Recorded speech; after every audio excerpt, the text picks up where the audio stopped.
जय श्री कृष्ण जय श्री कृष्ण जय श्री कृष्ण। जय श्री कृष्णा। अभिनंदन। व्हाट्सएप चैनल भारतीय ब्लॉगर का स्टार्ट कर दिया गया है। स्टेटस के अंदर जो नंबर लिखा हुआ है 9634566899, इसके स्टेटस के अंदर हम लोगों ने चैनल का लिंक लगा दिया है। आप जा कर के चैनल को सब्सक्राइब भी कर सकते हैं और लाइक भी कर सकते हैं। ये पब्लिक चैनल है। ये देखिए, भारतीय ब्लॉगर के नाम से ये आइकन है हमारा। किसी फेक में मत घुसिएगा। ये आप लोगों को सारी की सारी जानकारी देगा। इसको जाकर के फॉलो कर लीजिए। कोई लिमिट नहीं है, कितने भी लोग फॉलो कर सकते हैं इस चैनल को, क्योंकि व्हाट्सएप ग्रुप के ऊपर लिमिट होती है, अन्य चीज़ों के ऊपर लिमिट होती है। इस चैनल पर कोई लिमिट नहीं है।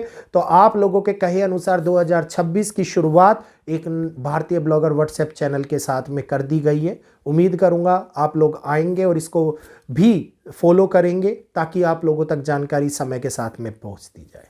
धन्यवाद।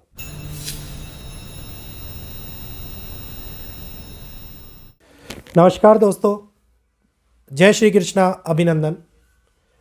एक आखिरी मौका दिया गया था सभी लोगों को। उस आखिरी मौके की वार्निंग भी हम लोगों ने दी थी, और एक बार नहीं, मैंने वो वार्निंग 2020 के समय से देता हुआ आ रहा हूँ। और उस समय के ऊपर भी आप लोगों को बार बार बताया था, जिस समय के ऊपर मौका था कि बैग पैक कर करके निकल लो। उसके बाद में हंसी खिल्लियों के अंदर ये बातें उड़ती चली गई। मैंने बोलना बंद कर दिया और लोगों ने सुनना बंद कर दिया उस चीज़ को लेकर के। लेकिन आज वो समय आ गया है जब ये हंसी और ठिठोली में उड़ी जाने वाली बात अब सत्य साबित होती हुई दिखाई दे रही है। एक के बाद एक वो स्थिति हमारे सामने उत्पन्न कर रही है, जिन स्थितियों के अंदर हर एक भारतीय अब फंसने वाला है, और वहाँ पर रहने वाले भारतीय मूल प्रांत से हट कर के अन्य देशों के लोग भी परेशानियों में, चिंताओं में और बहुत बड़े खतरे के घेराव में आते हुए नजर आ रहे हैं। और जो ये वार्निंग आप लोगों को दी गई थी, मैंने कहा था this is the final alert. Final alert इसलिए बोला गया था क्योंकि अपकमिंग टाइम हम लोगों को ये सिचुएशंस दिखा रहा था कि अब नहीं तो फिर कभी नहीं। तो फाइनल अलर्ट के बारे में क्यों ये बात बोल रहा हूँ, आज से तकरीबन जब 1,86,000 का परिवार था, मतलब इससे एकदम आधा परिवार था, उस टाइम के अंदर ये बात करी गई थी। 2021 का ये वीडियो है। एक बारी आप लोगों को सुनाना चाहूँगा, इस वीडियो को ध्यानपूर्वक सुनिएगा ताकि कुछ चीज़ें क्लियर हो जाए आप लोगों के लिए। और सुनने से पहले एक बारी वीडियो को लाइक कर लीजिएगा, आगे शेयर कीजिएगा, और चैनल को सब्सक्राइब करना बिल्कुल मत भूलिएगा। जो लोग नए हैं, जिन्होंने अभी तक सब्सक्राइब बटन नहीं दबाया है, सब्सक्राइब बटन दबा लीजिए और एक बारी ध्यान दीजिए। कर रहा है इसलिए बात करिए। तो ये जो युद्ध के अंदर खींचने वाली बात है, मिडल ईस्ट अब उस पहलुओं के ऊपर इजराइल ने हमला कर दिया, बिल्कुल कर दिया। इजराइल ने खत्म कर दिया, मार दिए सारे लीडर्स, सारे मेन। इसके बाद भी क्या ये हमले रुकेंगे? नहीं, इसके बाद में अब ये और तीव्रता से बढ़ेंगे, क्योंकि बहुत सारे देशों के अंदर, इस्लामिक देशों में बौखलाहट तो अब आती हुई नजर आएगी, क्योंकि 14 नवंबर को शनि मार्गी होंगे और उसके साथ साथ 8 अक्टूबर को गुरु वक्री होंगे और 20 अक्टूबर को मंगल का प्रवेश। यह दिखाएगा कि युद्ध के समीकरण किस बदलाव को हमारे सामने लाकर दिखा रहे हैं। तो ये वो समय होगा जो मिडल ईस्ट की कुंडली, ये कुंडली बोल रही है कि किस प्रकार से ग्रहिक दशा हमारे सामने मिडल ईस्ट को भयंकर रूप से एक नेगेटिव फेस के अंदर ला के दिखा रही है। और ये नेगेटिव फेस आगे आने वाले उन क्रिटिकल कारकों का, उन क्रिटिकल समय का कारक बन रहा है, जिसमें संघर्ष इंटरनल और एक्सटर्नल दोनों ही दिखाई दे रहे हैं। जिसके अंदर साउथ के ऊपर पड़ने वाला प्रभाव, जिसके अंदर विश्व जगत के ऊपर सबसे ज्यादा होने वाला प्रभाव, सूर्य ग्रहण के बाद में आने वाला समय ग्रहों के असर को और ज्यादा इंटेंस कर रहा है। 2005 में ये जो प्रिडिक्शन करी गई थी, आप इस प्रिडिक्शन का पूरी तरीके से तथ्यों को देख सकते हैं। एक एक तथ्य हमारे सामने वही हालातों को लेकर के आ रहा है, जिस हालातों में चिंताएं और पहलू अब बढ़ते हुए जा रहे हैं। जो फाइनल वार्निंग दी गई थी, उस फाइनल वार्निंग के बाद में उत्पन्न होने वाला ये क्रिटिकल समय, अब आगे आने वाले टाइम के अंदर गवर्नमेंट कब एडवाइजरी देगी मुझे नहीं पता, लेकिन ईरान, इजराइल, मिडल ईस्ट के कई देश इस आग के अंदर उस बुरे तरीके से फंसते हुए नजर आते दिखाई देंगे जिसके अंदर पश्चिम की एक महत्वपूर्ण भूमिका रहने वाली है। क्योंकि इस टाइम के ऊपर मकर राशि के अंदर 6 ग्रहों का संबंध, 5 ग्रह वैदिक के अनुसार, मेदनु के अनुसार हम लोग प्लूटो भी कैलकुलेट करते हैं, तो 6 ग्रहों का संबंध इस समय के अंदर विकार उत्पन्न करता हुआ नजर आ रहा है, देश और दुनिया के अंदर हलचलें बढ़ाता हुआ नजर आ रहा है।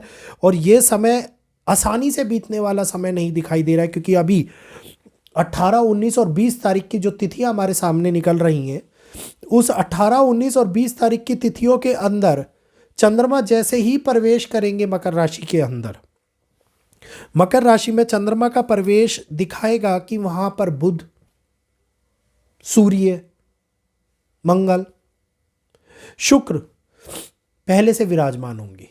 और पहले से विराजमान होने का अभिप्राय ये निकल करके आता है कि इस बार मंगल अकेले वहां पर नहीं होंगे।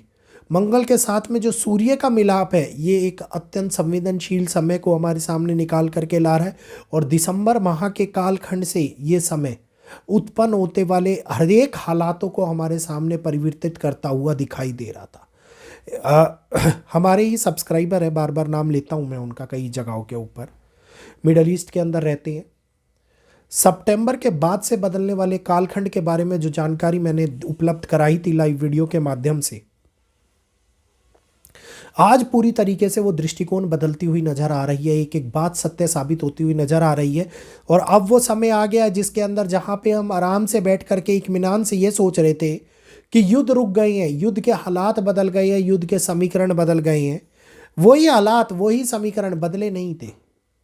वो एक ऐसा अनुभव था तूफान से पहले की शांति का, जो हम लोगों को ये दिखा रहा था कि अभी तो केवल शुरुआत हो रही है और ये शुरुआत आगे बहुत बड़े और भयानक मुश्किलों को लाती हुई हमारे सामने नजर आएगी। और वही मुश्किलें अब बढ़ती हुई नजर आ रही हैं। और इसके अंदर पश्चिम, सीरिया, इसके साथ साथ यूनाइटेड किंगडम, इसके साथ साथ नाइजीरिया, ऑस्ट्रेलिया, लिख लीजिए इन देशों के नाम, और बहुत सारी ऐसी जगह जो हम लोगों ने इस वीडियो के अंदर बताई हुई है कि ईरान और इजराइल के युद्ध में कौन कौन से देश जलेंगे। वो वीडियो एक बारी दोबारा से देख लीजिएगा, बहुत पुराना वीडियो है। तो अब वो समय आ गया है जिसके अंदर ये हालात बद से बदतर स्थिति को हमारे सामने लाने वाले होते हुए दिखाई दे रहे हैं।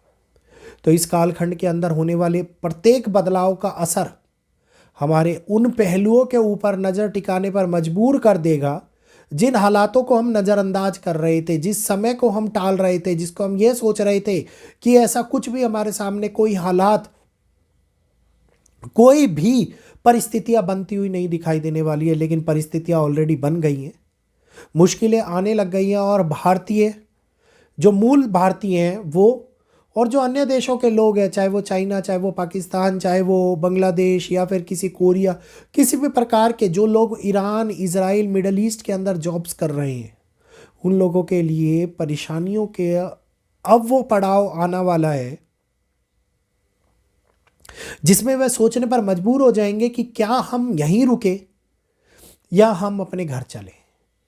तो अब ये फाइनल और लास्ट वार्निंग जो आप लोगों के सामने आई है, बहुत पहले दे दी गई थी लास्ट वार्निंग, और मैंने कहा था इसके बाद मैं वीडियो नहीं बनाऊंगा, और कोई वीडियो नहीं बनाया।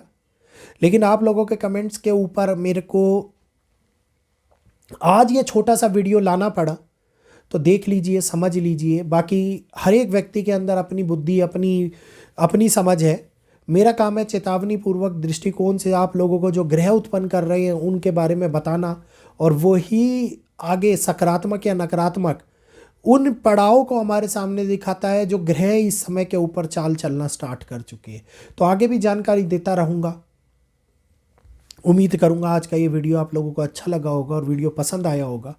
पसंद आया हो तो ज़्यादा से ज़्यादा लोगों तक शेयर कीजिए। पुराने वीडियोज़ जो दिखा रहा हूँ वो भी शेयर कीजिए, ताकि अन्य लोगों तक भी ये जानकारी पहुँच पाए कि जिस टाइम घटनाक्रम नहीं बना हुआ था और हम लोग सुध बुध खो करके आराम से बैठे हुए थे, और उस टाइम में भी मैं आप लोगों को चेतावनी दे रहा था, और वो घटनाक्रम जब अब हमारे सामने आ गया है तो ना जाने ये किन परिस्थितियों को और भी बड़े कालखंड और बहुत बड़ी भीष्मकारी हालातों को हमारे सामने लेकर के आएगा, जिसका अनुभव शायद हो सकता है अब हम लोगों को जगा दे। तो उम्मीद करूँगा वीडियो समझ में आया होगा। तो आज यहीं पर इजाज़त देंगे मेरे को, अपनी वाणी को विराम देते हुए इजाज़त चाहूँगा। आज के लिए इतना ही। जय श्री कृष्णा, जय माता दी।